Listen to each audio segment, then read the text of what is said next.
Traffic fatalities in Nevada are on the rise. We're more than halfway through 2020, and the state has seen more than 130 deadly crashes.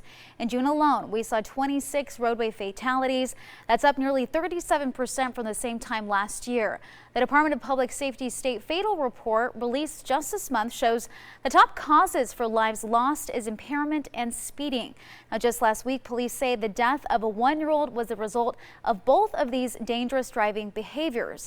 And another concern many people might overlook is heat stroke. So joining us right now to talk about all of this and more is Nevada's Office of Traffic Safety PIO, Andrew Bennett. Thank you so much for joining us. And I want to just jump right in and talk about that terrible crash where the 1-year-old was killed. What is it like for you in your line of work to hear about something like that and just know that it could have been prevented?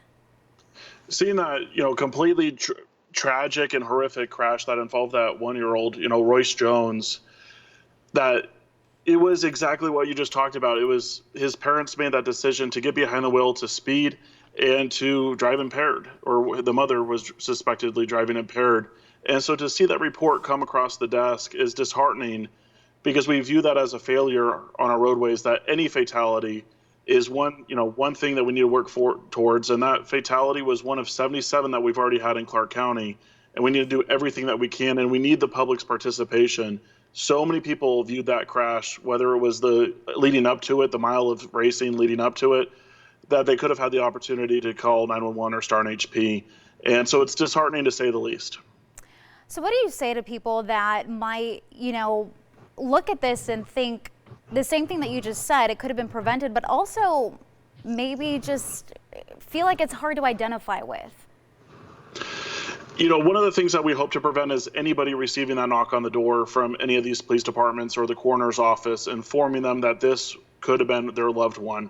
All too often, people struggle to relate that this could be them and this could be one of their loved ones. We need a sense of community. We need a sense of accountability when we get behind the roadways and when we're traveling. And it's so imperative that we're in this together, because it can be you, as this continues, car crashes continue to be one of the leading causes of death on our roadways. And so we need the public's participation to just slow down and drive sober.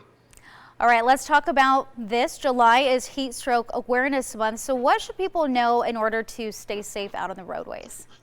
As we just heard, it's extremely hot here in Las Vegas, and those temperatures in the vehicle can reach extreme heat. And it doesn't take that long for a child to succumb to heat stroke.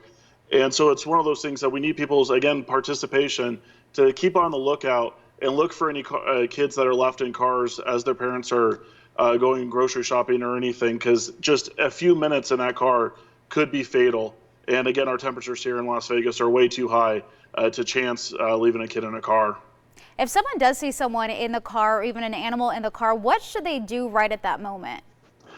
Especially with a human life, we're asking people to call 911 immediately and alert the authorities. The different departments will then direct you to the next course of action. But that first step has to be call 911, especially with a baby in the back of a hot car. We want to make sure that we address that as soon as possible. All right, Andrew Bennett, thank you so much for joining us. Really great advice. We appreciate it. Thank you so much. And we'll be right back.